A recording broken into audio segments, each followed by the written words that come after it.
দেশে মোবাইল আইছে, চিঠি বন্ধ হইয়াছে, দিওয়ানা বানাইছে, পোলা মাইয়ার মনের কথা ভাসে বাতাসে।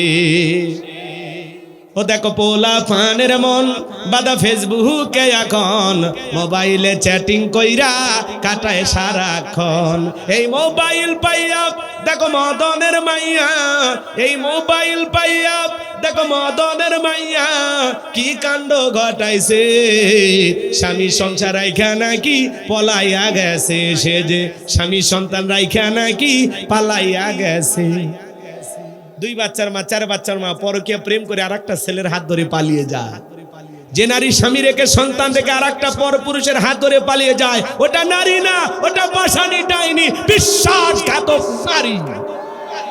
কেমনে পারলা মা, কেমনে পারলা বোন, স্বামী রাইখা সন্তান রাইখা আরেকটা ছেলের হাত ধরতে কেমনে পারো? স্বামী রাইখা সন্তান রাইখা আরেকটা পর পুরুষের হাত ধরে, এরকম আছে না নাই? এই পরকীয়ার অভিশাপে হাজারো পরিবার ধ্বংস হয়ে যাচ্ছে। কথা বলেন না কেন? যুবকদের দোষ নাই? কথা কন। এই ছেলে, এই তোমাদেরকে বলছি, তোমার স্ত্রীর সাথে যদি কেউ পরকীয়া প্রেম করে মাইনা নেবা? অনেকে কথা বলে না, ভালোবাসা মানে ভাগাভাগি করবেন, একটু কথা বলেন। কি খারাপ লাগে? বাস্তবতা একটু তুলে ধরা দরকার আছে না নাই? রাগ করেন, আপনার স্বামী স্ত্রী এক খাটে ঘুমান না আলাদা? বলতে শরম লাগে, কি কষ্ট পান? স্বামী স্ত্রী আপনার এক খাটে ঘুমান, আপনার বউ স্বপ্নে আপনাকে বাদ দিয়ে আর একটা ছেলের হাত ধরে যদি পার্কে ঘোরাঘুরি করে, আপনি যদি টের পান কি করবেন? একজন কয় সেই পিটাবো, মানে আপনার অভ্যাস আছে নাকি? পিটানোর দরকার নাই, বাপ রে বাপ, বউ পিটানো যাবে না। রাগ করতেছেন? বউ পিটানোর জিনিস না, বউ হলো ভালোবাসার জিনিস। কথা বলেন ঠিক কি না? কিন্তু সবাই ভালোবাসা পাওয়ার যোগ্য না। রাগ করতেছেন? এদিকে খেয়াল করেন আমার ভাইয়েরা, আমি গুনাহগার যে কথা বলতে চাচ্ছিলাম, দিল দিয়ে কথাগুলো বোঝার চেষ্টা করবেন। আপনার বউ স্বপ্নে কি দেখে আপনি জানেন না? স্বপ্ন তো স্বপ্নই, ওটাকে টের পাওয়া যায়। আবার আপনি স্বপ্নে আপনার বউকে বাদ দিয়ে আরেকটা মেয়ের হাত ধরে, সাবিনা পার্ক না কি নামছে, হ্যাঁ, ওই পার্কে যায় ঘুরতেছেন রাজশাহীতে। আপনার বউ যদি টের পাইতো, গোদাগাড়ি রাজশাহীতে কি পার্ক হয়েছে না? সকিনা পার্ক না, সাপিনা পার্ক। তো ওই জায়গায় যে আরেকটা মেয়ে কেনে ঘুরতেছেন, আপনার বউ যদি টের পাইতো কি করতো? ছাঁটা দিয়ে ফিটায় ঘর থেকে বাইর করে দিত। কথা কন্টেক কেনা। স্বামী কি স্বপ্ন দেখে বউ জানে না? বউ কি স্বপ্নে দেখে স্বামী জানে না? স্বপ্ন তো স্বপ্নই। যুবকেরাও কিন্তু স্বপ্ন দেখে, কথা কয় না। অবিবাহিত যুবক ঘরের দেয়ালে দেখবেন খালি নায়িকাদের ছবি, টলিউড হলিউড বলিউড যা আছে সব নায়িকাদের ছবি দিয়ে সাজানো আছে। ঘুমানোর আগে নায়িকাদের চেহারার দিকে তাকায় আর বলে, হারি এরকম একটা বউ যদি পাইতাম জীবনটা ধন্য হয়ে যেত। ঘুমের ঘরে থেকে নায়িকার বুকের ওপর। কথা কন ঠিক কিনা? যুবক আছে না? এখনকার যুবকেরা হলো স্মার্ট, বাপ রে বাপ। আগে চিঠি লিখতো মানুষ, প্রেম করতো, ভয় পাইতো। এই চিঠি মায়ের হাতে পড়ে না নির হাতে না মেয়েটার হাতে, ভয় পাইতো। আর এখন ডাইরেক্ট খালি SMS চলতেছে, সারা রাত জায়গা যায়। কথা কন। এখনকার যুবকের আপডেট হয়ে গেছে। কলেজে পড়তে গেছে, বান্ধবীর চেহারাটা মলিন হয়ে গেছে, বলে তোমার চেহারা মলিন দেখলে ভালো লাগে না, তুমি দাঁড়াও, আমি একটা কচি ডাব নিয়ে আসি। ডাবের দোকানদার যায়, বলে ভাই একটা ডাব দেন। ডাব কিনে নিয়ে আসছে, মেয়ে পাইপ দিয়ে ডাব কি সুন্দর করে খাইতেছে, বলে খাও। ছেলে তখন বলতেছে, তুমি একাই খাবে, আমারে কি দিবা না? বলে আমি আগে অর্ধেকটা খাই। কয় না, আমি একটু তোমার মুখে পাইপ লাগায় খাবো। এরকম দুষ্ট পোলাপান আছে না নাই? আহা, নিজের মা খাইছে কিনা খবর নাই না, বাবা খাইছে কিনা খবর নাই না, আর বান্ধবী না খাইলে ওর মাথা কাজ করেন। এরকম দুষ্ট পোলাপান আছে না নাই? নিজের মা বাবারে কোনোদিন ডাব কিনে খাওয়াইলি না, আর বান্ধবীরে ডাব কিনে খাওয়ায়, ফুসকে কিনে খাওয়ায়, চটপটি কিনে খাওয়ায়। কয় মামা দুইটা চটপটি হবে, ঝাল একটু বেশি হবে। কথা কয় না কে? ফুসকেনে দুইজন বসে আছে, নফল দোয়া তাসবিহ পড়ে, ছেলেও খায় না মেয়েও খায় না। ছেলে বলে তুমি আগে শুরু করো, লেডিজ ফার্স্ট। তখন বলতেছে না, তুমি কষ্ট করে নিয়ে আসলে তুমি বিল দিবে, খামাখা আমি কেন আগে খাবো? কথা কয় না? মেয়েরা কি বিল দেয়? ছেলেদের পকেট খালি করে। কথা কন ঠিক কিনা? রাগ করতেছেন না? থাক, এগুলো নাই বা বলি, কষ্ট হচ্ছে আপনাদের। এই যুব সমাজ নষ্ট হয়ে গেছে বাজার, এদেরকে একটু পরিবর্তন করা লাগবে। কার ফুচকার বিল দেয়, কার ফুচকার বিল দেয়? এই ফুচকা চটপটি যদি নিজের বউরে খাওয়াইতা, কোন স্বামী যদি তার স্ত্রীর মুখে এক লোকমা খাবার তুলে খাওয়ায়, আল্লাহ রাস্তায় সদকা করলে যে সব স্বামীর আমলনামায় আল্লাহ তাআলা সেই সব লিখে দেয়। আর আপনি ফুসকানে বসে আছেন বান্ধবীক নিয়ে, মেয়ে বলে তুমি আগে খাও না, কয় আমি আগে না, তুমি আগে খাও। মেয়ে তখন বলতেছে এত কষ্ট করে সময় বের করে আসলাম, যদি তুমি তোমার হাত দিয়ে আমার একটু উঠায় খাওয়াও, তুলে খাওয়াইলে কি যে খুশি হব। ছেলে কয় কলিজায় লাগছে রে, কথা কয় না কেন। এখন বান্ধবীকে নিজের হাতে তুলে খাওয়াচ্ছে। আজকে যুব সমাজের চরিত্র নষ্ট করার জন্য মূল যে অস্ত্র তার নাম হলো মোবাইল, যুব সমাজকে নষ্ট করে দিয়েছে। কথা কন ঠিক কিনা? সারা রাত জায়গা জায়গা জানালা দরজা লাগাইয়া একা একা কম্বলের ভিতরে ল্যাপের ভিতরে সারা রাত জায়গা মোবাইলে উল্টা পাল্টা ভিডিও দেখুন। মা বাবা যখন দরজায় নক করে, এই রুবেল এই ভিতরে কি হয় রে, তখন বলে বাংলাদেশের স্বাধীনতার যুদ্ধ হয়েছে 1971 সালে, বর্তমানে ডক্টর ইউনূস ব্যাংককে সফরে আছে। মানে বই পড়ার ভান করে, পত্রিকা পড়ার ভান করে। কথা কন ঠিক কিনা? চিতা মাথা চলে যায় আবারও মোবাইলে। কথা কন, কথা কন। দেশে মোবাইল আইছে, চিঠি বন্ধ হইয়াছে, দিওয়ানা বানাইছে, পোলা মাইয়ার মনের কথা ভাসে বাতাসে। ও দেখো পোলা ফানের মন বাদা ফেসবুকে এখন, মোবাইলে চ্যাটিং কইরা কাটায় সারাক্ষণ। এই মোবাইল পাইয়া দেখো মদনের মাইয়া, এই মোবাইল পাইয়া দেখো মদনের মাইয়া কি কাণ্ড ঘটাইছে। স্বামী সংসার রাইখা নাকি পলাইয়া গেছে, সে যে স্বামী সন্তান রাইখা নাকি পালাইয়া গেছে। 2 বাচ্চার মা, 4 বাচ্চার মা পরকীয়া প্রেম করে আরেকটা ছেলের হাত ধরে পালিয়ে যায়। যে নারী স্বামী রেখে সন্তান রেখে আরেকটা পরপুরুষের হাত ধরে পালিয়ে যায়, ওটা নারী না, ওটা পাশানি ডাইনি, বিশ্বাসঘাতক নারী। কেমনে পারলা মা, কেমনে পারলা বোন, স্বামী রাইকা সন্তান রাইকা আরেকটা ছেলের হাত ধরতে কেমনে পারো? স্বামী রাইখা সন্তান রাইখা আরেকটা পরপুরুষের হাত ধরে, এরকম আছে না নাই? এই পরকীয়ার অভিশাপে হাজারো পরিবার ধ্বংস হয়ে যাচ্ছে। কথা বলেন না কেন? যুবকদের দোষ নাই? কথা কন।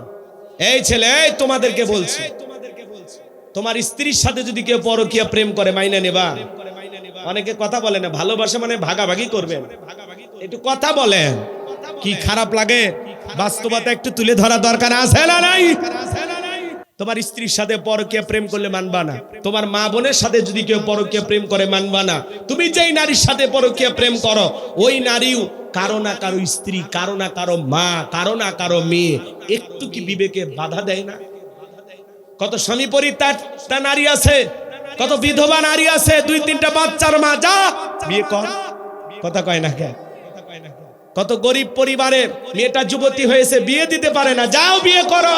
কথা কয় ওই জায়গায় যাবে না, স্বামী আছে, সন্তান আছে, সেই দিকে তোমার নজর যায়। আল্লাহ যুবকদের চরিত্র হেফাজত করা তৌফিক দান করুন। জোরে বলুন আমিন। আর একটু জোরে বলুন আমিন।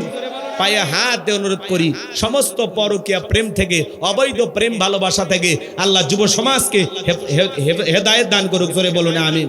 তরুণ তরুণীদেরকে আল্লাহ হেদায়েত দান করুক। একটু জোরে বলুন আমিন। দেশে টিকটক আসিয়া সব গেল বাসিয়া, সিদ্দিক সোরা নায়ক হইছে আইডি খুলিয়া, হিরো আলম নায়ক হইছে আইডি খুলিয়া।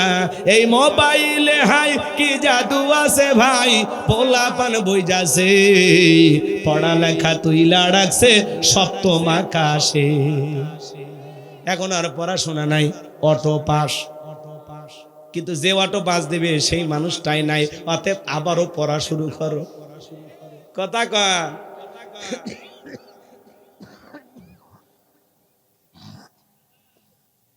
যিনি তোমাদেরকে অটো পাস করায় দিবে তিনি তো নাই, অতএব ভালো হয়ে যাও। আল্লাহ যুবকদের হেদায়েত দান করো। কোন কোন যুবক আছো বিয়ের আগে কোনো অবৈধ প্রেম ভালোবাসা করবা না, মা বাবার পছন্দের মেয়েকে বিবাহ করবা? হাত তুলে দেখাও।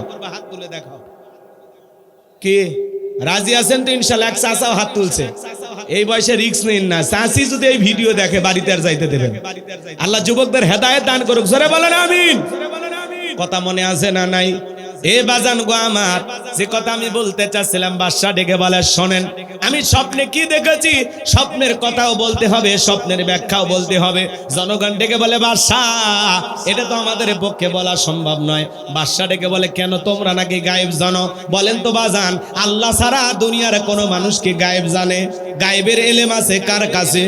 আমাদের সমাজে কিছু ভণ্ড পীর বের হয়, ওরা বলে আমরা গায়েব জানি, আলিফ লাম মিম, এগুলোর অর্থ কোনো আলেম ওলামা জানে না, আমরা জানি। যেই পীর সাহেব বলবে আমি গায়েব জানি, ওরে নিয়ে যাবেন অন্ধকার রুমের ভিতরে, আচ্ছা তারে পিঠা মনে থাকবে তো ইনশাআল্লাহ। আমার ভাইয়েরা, দিল দিয়ে কথাগুলো বোঝার চেষ্টা করেন। এইবার বাদশা বক্তে নাসর ডেকে বলে, আমি তোমাদের 7 দিনের আলটিমেটাম দিলাম, এই 7 দিনের মধ্যে আমি স্বপ্নে কি দেখেছি স্বপ্নের ব্যাখ্যাও বলতে হবে এবং স্বপ্নের কথাও তোমাদেরকে বলতে হবে। জনগণ ডেকে বলে বাদশা 7 দিন কেন, 7 বছর সময় দিলে আমাদের পক্ষে বলা সম্ভব নয়। সমস্ত জনগণেরা চলে গেল, জেলার এইবার জেলখানা দিয়ে ঘুরতেছে। আল্লাহ নবী দানিয়েল ডেকে বলে জেলার, দেখে মনে হয় টেনশনে আছেন। সমস্ত ঘটনা খুলে বলার পরে আল্লাহ নবী ডেকে বলে জেলার, তুমি তোমার বাদশার কানে খবর পৌঁছায় দাও, তোমার বাদশা স্বপ্নে কি দেখেছে আর এই স্বপ্নের ব্যাখ্যা কি হবে, দুইটাই আমার জানা আছে, জোরে কোন মারহাবা। এইবার জেলার যায় বলে বাদশা, আপনার টেনশনের ঔষধ পাওয়া গেছে, আপনি স্বপ্নে কি দেখেছেন আর এই স্বপ্নের ব্যাখ্যা কি হবে? জেলখানা একটা কয়েদি আছে নাম দানিয়েল, সে ব্যাখ্যা জানে, তাই নাকি? বলে হ্যাঁ, ঠিক আছে যাও বাজানকে নিয়ে আসো। আল্লাহ নবী দানিয়েলকে যখন বলা হলো বাদশা তোমাকে ডেকেছে, আল্লাহ নবী দানিয়েল ডেকে বলে শোনো, বাদশার সামনে যাইতে রাজি আছি, আমার একটা শর্ত আছে, আমার 70,000 উম্মতকে আগে জেলখানা থেকে বের করে দেওয়া লাগবে, সবার শেষে আমি বের হব। চিৎকার মেরে বলুন সুবহানাল্লাহ। নেতৃত্ব যদি শেখা লাগে, নেতাগিরি যদি শেখা লাগে, নবীদের কাছ থেকে শেখা লাগবে। আপনি যাত্রার পিছনে মিছিল করতে যান, নওগাঁ শহরে মিছিল করতে গেছেন, নেতা ভাইসি একখান ট্যাবলেট খান, ট্যাবলেট খান, ট্যাবলেট খান, যেখানে আমরা আছি সেখানে ট্যাবলেট খান, কবরে তোমরা কেন ওপরে? নেতার সাথে মিছিল করতে যায়, পুলিশ এসে 105 জনকে ধরে নিয়ে গেল, নেতা সহ। নেতার তো সকাল বিকাল জেলখানায় ঢোকে আর বের হয়, মামু খালুর অভাব নাই। কিন্তু আপনি গরিব মানুষ, রিক্সা চালান, ভ্যান চালান, মাঠে ময়দানে কাজ করেন। আপনার নেতা যদি আপনাকে ভালোবাসতো, ডেকে বলতো শোনো, আমার কর্মীরা আমাকে মোহাব্বত করে মিছিল করতে আসছে, একদিন রিক্সা না চালাইলে ওদের বাড়িতে আগুন জ্বলে না, পরিবারের মুখে খাবার উঠবে না। আমার একটা কর্মী জেলখানায় থাকা অবস্থায় আমি নেতা বাহিরে বের হব না, তারা হলো সত্যিকারের নেতা। আর আপনাকে বিপদে ফেলে নেতা জেলখানা থেকে বের হয়ে আসে, আপনার পরিবারের মুখে খাবার নাই, বউ বাচ্চা কান্নাকাটি করে, জামিনে আপনাকে সারা দিয়ে লক্ষ লক্ষ টাকা খরচ করে। কথা কন, অতএব সেই নেতা আপনার বিপদে পাশে দাঁড়াবে, আপনার সুখে দুঃখে পাশে দাঁড়াবে, আপনার দুঃখ দেখে কাঁদে, আপনার সুখ দেখে হাসে, এমন নেতার পিছনে দৌড়ান লাগবে। যাত্রার পিছনে দৌড়ে বউ বাচ্চা বিপদে ফেলার কোনো দরকার, বুঝলে শুনে পা ফেলবে। কি বলে?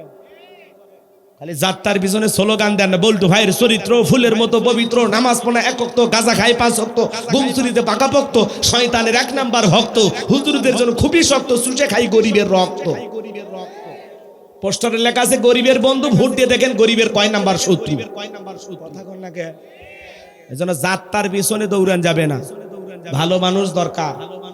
কথা কন, সৎ যোগ্য নামাজি আল্লাহওয়ালাদেরকে দরকার। কথা বলেন, কথা যেন মনে থাকে, অল্পতে বুঝে নেবেন, বেশি গভীরে না যাওয়াই ভালো। আমার ভাইয়েরা, দিল দিয়ে কথাগুলো বোঝার চেষ্টা করবেন। আমি গুনাহগার যে কথা বলতে চাচ্ছিলাম, এইবার জেলার আইসা বলতেছে বাদশা যে আপনার স্বপ্নের ব্যাখ্যা জানে, তার একটা শর্ত আছে, তার 70,000 লোক জেলখানা আছে, তাদেরকে ছেড়ে দেওয়া লাগবে। এইবার বাদশা ডেকে বলে জেলার, ওই যুবক, ওই ছেলেটা যদি বলে এই জেলখানা কেন, তাম পৃথিবীর জেলখানার আসামি ছেড়ে দিতে রাজি, বাজান যা বলে তুমি তাই করো, জোরে কোন মারহাবা। এইবার আল্লাহ নবী দানিয়েল আলাইহিস সালামের সমস্ত উম্মতদেরকে জেলখানা থেকে বের করে দেওয়া হলো। আল্লাহ নবী দানিয়েল আলাইহিস সালাম যখন বাদশার দরবারে প্রবেশ করবেন, দরবারে প্রবেশের নিয়ম হলো যত মানুষ দরবারে প্রবেশ করে মাথাটা নত করে প্রবেশ করা লাগে, কিন্তু আল্লাহ নবী দানিয়েল কি কোনো জালেমের কাছে মাথা নত করতে পারে? ইয়্যাকা না'বুদু ওয়া ইয়্যাকা নাস্তাঈন, আমরা তোমার ইবাদত করি, তোমার গোলামি করি, সাহায্য তোমার কাছে চাই, আল্লাহ ছাড়াই মাথা দুনিয়ার কারো কাছে নত করা যাবে না। দেহটাকে আঁটোসাঁটো করলেন, মাথাটাকে উঁচু করে সুন্দর করে দরবারে প্রবেশ করলেন।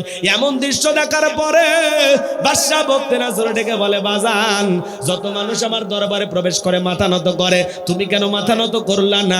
আল্লাহ নবী দানিয়েল আলাইহিস সালাম ডেকে বলে, আপনার স্বপ্নের কথা যে আমার মাথার মেমোরিতে সেভ করে দিয়েছে, তার কথা হলো তাকে সারা দুনিয়ার কারো কাছে মাথা নত করা যাবে না। আমি যদি মাথা নত করতাম, আপনার মতো যদি স্বপ্নের কথা ভুলিয়ে দিত, আপনি টেনশনে মারা যেতেন, আমাকে মেরে ফেলতেন। তখন ডেকে বলে, বাজান, আসলেই তোমার মাথায় বুদ্ধি আছে, তুমি একটা জ্ঞানী মানুষ। জোরে কোন মারহাবা। কথাগুলো বোঝার চেষ্টা করবেন। এইবার বাদশা বক্তে নজর নিজে চেয়ার থেকে উঠলেন আর আল্লাহর নবী দানিয়েল আলাইহিস সালামকে চেয়ারে বসায়া দিলেন। তাহলে জেলখানা থেকে বের করে চেয়ারে বসায়া দেন, তিনি কে? সে আল্লাহ আজও আছে না নাই? বয়সটা মনে একটু বেড়ে গেছে, একটু জোরে কর না, নাউজুবিল্লাহ। রাগ করে? আল্লাহ নবী দানিয়েল আলাইহিস সালাম চেয়ারে বসেছেন, বাদশা ডেকে বলে, বাবা তাড়াতাড়ি স্বপ্নের কথা বলো, স্বপ্নের ব্যাখ্যা বলো। আল্লাহ নবী দানিয়েল আলাইহিস সালাম এইবার বলবে, আমি কি পুরো ঘটনাটাই বলবো? আপনারা কি শুনবেন? কারা কারা একটু হাত তুলে দেখান তো বাজার। লিল্লাহে তাকবীর। অনেকে ওয়াদা দিয়ে ওয়াদা রাখতে পারেন না, তার কিছু প্রমাণ আপনাদের সামনে আমি দেখতে পাচ্ছি। যাই হোক, কষ্ট হচ্ছে আপনাদের। 10টা মিনিট আর একটা আয়াত আছে না নাই? আমার আল্লাহ রাব্বুল আলামিন বলেন 10টা মিনিট দিলটা নরম করে গুনাহগারের কথাগুলো শুনে যান।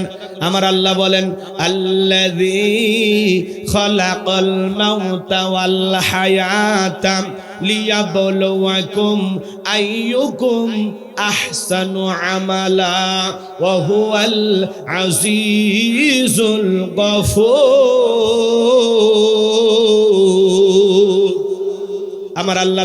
আমার আল্লাহ রাব্বুল আলামিন ডেকে বলেন, আল্লাযী খলাকাল মাউতা ওয়াল হায়াতা, যিনি সৃষ্টি করেছেন মৃত্যু আর জীবন, লিয়াবলুয়াকুম আইয়ুকুম আহসানু আমালা।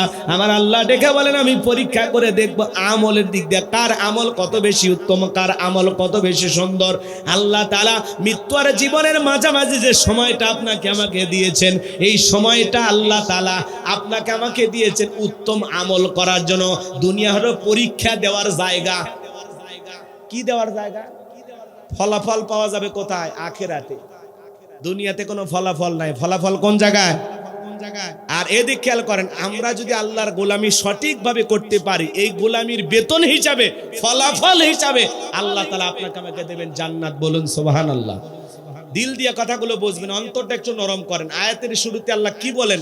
আল্লাযী খলাকাল মাউতা ওয়াল হায়াতা, যিনি সৃষ্টি করেছেন মৃত্যু আর জীবন। সর্বপ্রথম আল্লাহ তাআলা মৃত্যুর কথা কেন বললেন? বাজান গো আমার, পৃথিবীর যত ক্ষমতাধর নেতা হোক, বলেন তো মৃতকে জীবিত করার ক্ষমতা কোন নেতার আছে? যারা শহীদ আবু সাঈদের বুকে গুলি চালিয়েছিল, যেই নেতারা বড় বড় কথা বলেছিল, একটা শহীদ আবু সাঈদকে ফিরে দেওয়ার ক্ষমতা কারো আছে? জোরে বলেন আছে? ভাইরা আমার, দিল দিয়া কথাগুলো বোঝার চেষ্টা করবেন। আমি যে কথা আপনাদের উদ্দেশ্যে বলতে চাই, গভীর মনোযোগ দিবেন। আল্লাযী খলাকাল মাউতা ওয়াল হায়াতা, যিনি সৃষ্টি করেছেন মৃত্যু আর জীবন। সর্বপ্রথম আল্লাহ তাআলা মৃত্যুর কথা কেন বলেন বাজান? এই দুনিয়াতে আসার একটা সিরিয়াল আছে, যাওয়ার কিন্তু কোনো সিরিয়াল নাই। দাদা আসছে, দাদার পরে বাবা আসছে, বাবার পরে আমি আসলাম, আমার পরে আমার সন্তানেরা আসলো। কিন্তু যাওয়ার বেলায় দাদার আগে নাতি চলে যায়, বাবার আগে সন্তান চলে যায়, বাবার কাঁধে সন্তানের লাশ। এটা হলো দুনিয়ার সব চাইতে ভারী বোঝা। আজকে বগুড়া শহরের ধনুটে নতুন একটা জায়গা নাম দিয়েছে জাপলং। কথা কি বোঝেন নাই? এই জায়গায় একটা ছেলে গোসল করতে গিয়া পানিতে ডুবে মারা গেছে। তার মা বাবারা হাজারি কান্নাকাটি, চোখের পানি ছেড়ে দিয়ে কান্নাকাটি করতেছে। বাবা সন্তানের লাশ ধরে হাউমাউ করে কাঁদে, সন্তান পানিতে ডুবে মারা গেছে। আজকেই বগুড়া ধনুটের খবর বাজান গো আমার। মা কান্না করে, বাবা কান্নাকাটি করে।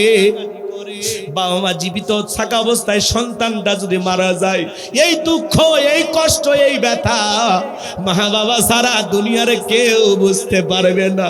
সন্তানের কাঁধে লাশ, বাবার কাঁধে সন্তানের লাশ, এটা দুনিয়ার সব চাইতে ভারী বোঝাই, বোঝা বহন করা যায় না। একটা সন্তান দুনিয়াতে আসবে 9 মাস 10 মাস আগে খবর পাওয়া যায়, কিন্তু একটা মানুষ দুনিয়ার থেকে মৃত্যুবরণ করবে 9 সেকেন্ড আগেও জানে না কার কখন মৃত্যু হবে। কুল্লু নাফসিন যায়িকাতুল মাউত, প্রত্যেক প্রাণীকেই মৃত্যুর স্বাদ গ্রহণ করা লাগবে। দুনিয়া থাকার জায়গা না, সবাইকে বিদিন নিয়ে চলে যাওয়া লাগবে। মৃত্যুর স্বাদ হলো দুই প্রকারের, মিষ্টি খাইলে মিঠা লাগে, নিম পাতা খাইলে যেমন তিতা লাগে। যারা ইমানদার, যারা হলো নেক আমল করেছে, আল্লাহর প্রিয় গোলাম হয়েছে, তাদের মৃত্যুটা হবে মিঠা। মায়ের কোলে দুধ পান করতে করতে শিশুটা যেমন ঘুমের মধ্যে চলে যায়, যারা ইমানদার তারা তেমনি ভাবে দুনিয়ার থেকে বিদায় নেবে, টেরও পাবে না। বলুন সুবহানাল্লাহ। কিন্তু যারা আল্লাহর অবাধ্য গোলাম, নাফরমান বেঈমান, এদের মৃত্যুর যন্ত্রণা বড় ভয়ঙ্কর। পা থেকে মাথা পর্যন্ত রুহটা ছুটাছুটি করবে। দেখেন না, চোখগুলো বড় বড় করে পেশাব পায়খানা করে দেয়, গালি দিতে দিতে মারা যায় কত মানুষ। মৃত্যুর স্বাদ গ্রহণ করে দেখে মনে হয় আহারে কি ভয়ঙ্কর ভাবে বিদায় নিতেছে। এ বাজার, আজ হোক কাল হোক আপনাকে আমাকে মৃত্যুবরণ করতে হবে, দুনিয়া থাকার জায়গা না। হে যুবক, আল্লাহ তাআলা বলেন আইনামা তাকুনু ইদরিকুমুল মাউতু ওয়ালাউ কুনতুম ফি বুরুজিম মুশাইয়াদা। সূরা নিসার ৭৮ নম্বর আয়াত। আল্লাহ ডেকে বলেন, যেখানে থাকো, যে অবস্থায় থাকো, মৃত্যু তোমাদেরকে ধরবেই। মৃত্যু থেকে পালানোর কোনো রাস্তা খোলা নাই। আল্লাহ নবী ইদ্রিস আলাইহিস সালামকে জিজ্ঞাসা করা হয়েছিল, ও আল্লাহ নবী ইদ্রিস, মৃত্যুর যন্ত্রণা আপনার কাছে কেমন মনে হয়েছে? আল্লাহর নবী ইদ্রিস আলাইহিস সালাম ডেকে বলেন, জ্যান্ত ছাগলের গা থেকে চামড়া খসাইলে ছাগলের যেমন কষ্ট হয়, মৃত্যুর যন্ত্রণা আমার কাছে তেমনি কষ্টকর মনে হয়েছে। আমার ভাইরা, মৃত্যুর যন্ত্রণা কত ভয়ঙ্কর, কত কঠিন। বিশ্ব নবীর ইন্তেকালের সময় ফাতেমা চোখের পানি ছেড়ে দিয়ে কান্না করেন। নবী আমার ডেকে বলে, মা ফাতেমা, তোমার চোখের পানি আমার সহ্য হয় না মা, তোমার কানটা আমার মুখের কাছে লাগায়া দাও। নবীজি ফিস ফিস করে কি যেন বললেন, হযরতে ফাতেমার কান্না বন্ধ হয়ে গেল। আম্মা জান আয়েশা জিজ্ঞাসা করেন, আমার মেয়ে ফাতেমা, তোমার আব্বা জানি কি এমন বলেছে মা, যার কারণে তোমার কান্না বন্ধ হয়ে গেল? হযরতে ফাতেমা ডেকে বলেন, আম্মা জান, আমার বাবা বলেছেন, বাবার ইন্তিকালের পরে সর্বপ্রথম বাবার সাথে আমার সাক্ষাৎ হবে। জিবরাইল আসলেন, নবীকে সালাম দিলেন, আসসালামু আলাইকুম ইয়া রাসূলুল্লাহ, ইয়া হাবিবাল্লাহ। আল্লাহ তাআলা আপনার শরীরের অবস্থা জানতে চেয়েছেন। আল্লাহ জানার পরেও জানতে চায়। নবী আমার ডেকে বলে, জিবরাইল, আগের চাইতে অনেকটা ভালো আছি আলহামদুলিল্লাহ। কিছুক্ষণ পরে আসমান থেকে জিবরাইল আবার আসলেন, ডেকে বলে, নবী গো, আসমান থেকে আজকে আমি একা আসি নাই, আর একজন ফেরেশতা এসেছেন, যার নাম হলো মালাকুল মউত। আপনার অনুমতির অপেক্ষায় দাঁড়িয়ে আছেন। নবী আমার অনুমতি দিলেন, মালাকুল মউত ভিতরে প্রবেশ করলেন, নবীকে সালাম দিলেন, ডেকে বলেন, নবী গো, আপনি যদি অনুমতি দেন তাহলে আপনার রূহটা বের করব, আর আপনি যদি অনুমতি না দেন তাহলে আমি ফেরত চলে যাব। আমার আল্লাহ ডেকে বলেছেন, যতদিন আমার বন্ধুর মনে চায় ততদিন আমার বন্ধু দুনিয়ার জমিনে থাকবে।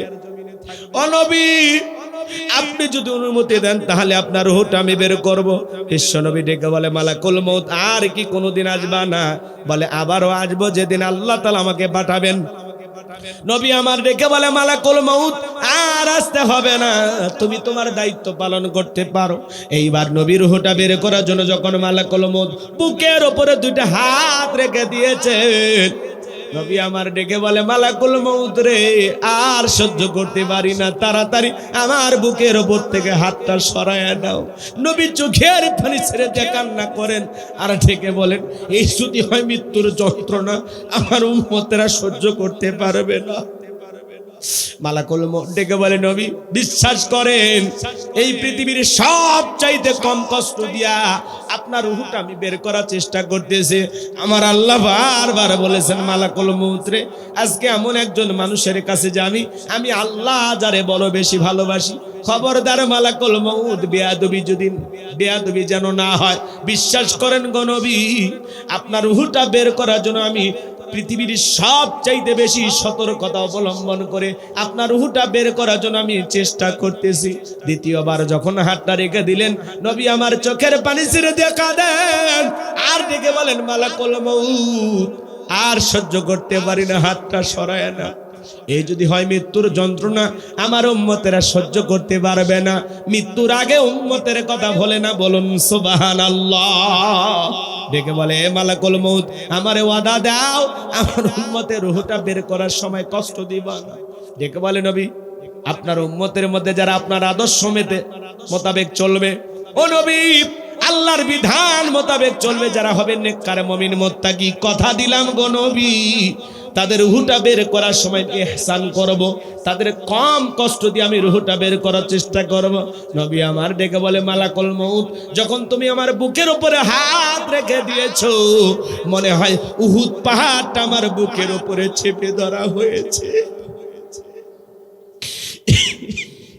এইবার তৃতীয়বার যখন হাতটা রেখে দিলেন, নবীজির রূহটা যখন বের হয়ে যাবেন, মৃত্যুর সময় নবী কয়েকটি কথা বললেন, উম্মতের উদ্দেশ্যে বলে গেলেন, আমার উম্মতেরা, আসসালাত আসসালাত, আমার উম্মতেরা, নামাজ নামাজ। নবীজির রূহটা বের হয়ে যাচ্ছে, ওই সময়ও উম্মতদেরকে বলে গেলেন, আসসালাত আসসালাত আসসালাত, আমার উম্মতেরা, নামাজ নামাজ নামাজ নামাজ ছাইরো। নবীর জীবনের শেষ কথাটা কি আমরা আমল করতে পারবো? আজকের মাহফিল থেকে কারা কারা আছেন যে হুজুর আজকে থেকে ওয়াদা দিলাম জীবনে কোনোদিন 5 ওয়াক্ত নামাজ আর ছাড়বো না? কারা কারা হাত তুলে ওয়াদা দেন? নামাজ পড়বেন তো ইনশাআল্লাহ? আল্লাহ আমাদের সবাইকে 5 ওয়াক্ত নামাজি বানায় দেন। জোরে বলেন আমিন। আর একটু জোরে বলুন আমিন। হাত নামান ভাইরা আমার, এই দুনিয়া থাকার জায়গা না। বাল তুসিরুনাল হায়াতাদ দুনিয়া ওয়াল আখিরাতু খায়রু ওয়া বাকা। তোমরা দুনিয়ার জীবনকে প্রাধান্য দিচ্ছ, অথচ আখিরাতের জিন্দেগিগুলো চিরস্থায়ী। যেই জীবনের শুরু আছে শেষ নাই, এই দুনিয়ার জীবন আজ হোক কাল হোক শেষ হয়ে যাবে। আমরা বেঁচে আছি, এটাই অস্বাভাবিক। মৃত্যু হবে, এটাই স্বাভাবিক। দুনিয়াতে কেউ থাকবে না, সবাইকে যেতে হবে। দুনিয়া থাকার জায়গা না। বিল্ডিং আমারও যতই গড়েন, যতই টাকার মালিক হন, যমুনা গ্রুপের মালিক বিদায় নিয়েছে, আপনাকে আমাকে বিদায় নিতে হবে। এমপি মন্ত্রী মারা যায়, রাজা বাদশা মারা যায়, আপনাকে আমাকেও যেতে হবে। দুনিয়া থাকার জায়গা না। সবার জন্য একই কাপড়ের কাপড়, সবার জন্য 3.5 হাত ঘর। কথা বলেন ঠিক কিনা? দুনিয়া থাকতে পারবেন না। কার জন্য এত ইনকাম করতেছেন, কার জন্য এত টাকা পয়সা, কিসের বাহাদুরি, সব শেষ হয়ে যাবে। কথা বলেন ঠিক কিনা? আজকে মরলে কালকে 2 দিন, পরের দিন কেউ কাঁদেবে না। যাদের জন্য করলা কামাই, মরলে তারা চিনবে না। আজকে মরলে কালকে 2 দিন, পরের দিন কেউ কাঁদেবে না। যাদের জন্য করলা কামাই, মরলে তারা চিনবে না। থাকতে সময় করো আমল, ঈমান করো খাঁটি, তোমার আমার শেষ ঠিকানা 3.5 হাত মাটি। তোমার আমার শেষ ঠিকানা 3.5 হাত মাটি। আজকে দুনিয়ার লোভে পড়ে খেলতামাশায় ব্যস্ত থাকি। আহারে, বাজারে যায়, আজান হয়, কিছু মানুষ মসজিদে যায়, আর আমরা দুনিয়ার বাজার নিয়ে ব্যস্ত থাকি। মসজিদে আজান হয়, কিছু মানুষ মসজিদে ঢোকে, আর আমরা দুনিয়ার ক্ষেত খামার নিয়ে ব্যস্ত হয়ে থাকি। কথা বলে না কেন? করেন জাহান্নামে যারা যাবে ওদেরকে জিজ্ঞাসা করা হবে, আনিল মুজরিমিন মা সালাকাকুম ফি সাকর, কোন অপরাধে সাকর নামক জাহান্নামে এসেছো?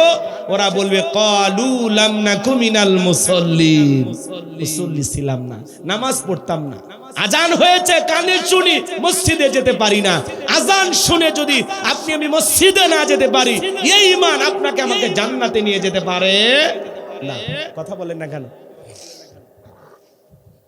অনেকেরই খারাপ লাগতেছে, ওয়াজ লম্বা হয়ে গেলে অনেকের কষ্ট হয়। একটা দুটো আসি হুজুর, আবেগ বেশি, কষ্ট হচ্ছে। বলেন তো বাজান, যেতে হবে না? এই যে এই জায়গায় বসে আছেন, এখান থেকে বাড়ি পর্যন্ত পৌঁছাইতে পারবেন, গ্যারান্টি আছে? এই যে আমি যে কথা বলতেছি, আগামী কালকের মাহফিলে যেতে পারবো, কথা বলতে পারবো, এই গ্যারান্টি আছে? নাকের ডোগায় মৃত্যু, চোখের পলকটা ফেললাম, দ্বিতীয়বার পলকটা ফেলার আল্লাহ তাআলা তৌফিক দিলে দিতেও পারে।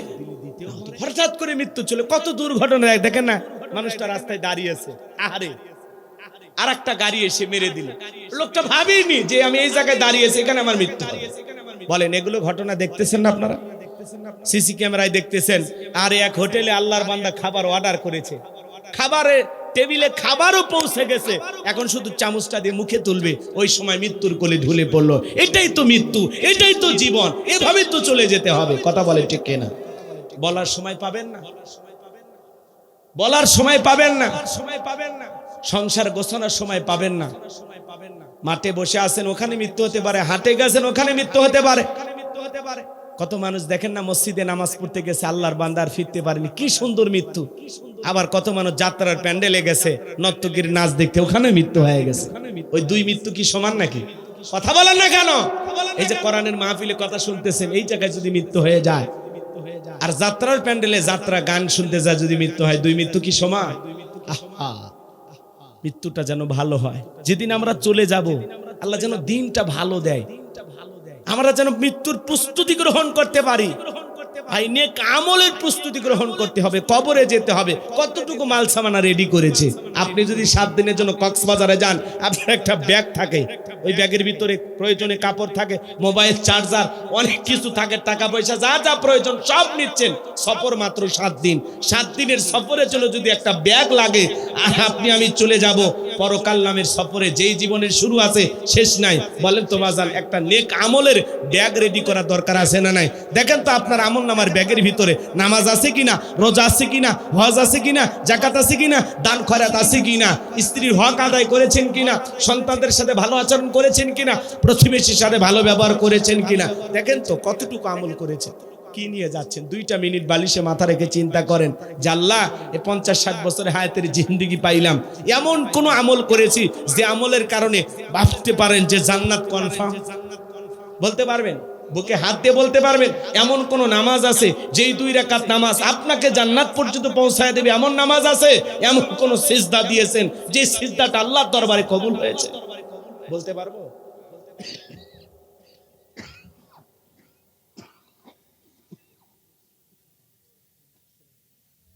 আমার ভাইয়েরা, এই জন্য বলতে চাই, আসুন না, আজকে কি বার?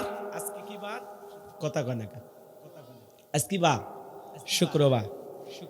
আজকে যখন আমরা বাড়িতে চলে যাব, ফজরের নামাজের সময় আমাদের ঘুম ভাঙবে, এমনও সময় হতে পারে আজকের মাহফিলের কোন শ্রোতা ফজরের নামাজের সময় মসজিদের মাইকে এলান হবে, এই গ্রামের অমুক ব্যক্তি মারা গেছে, ইন্না লিল্লাহি ওয়া ইন্না ইলাইহি রাজিউন।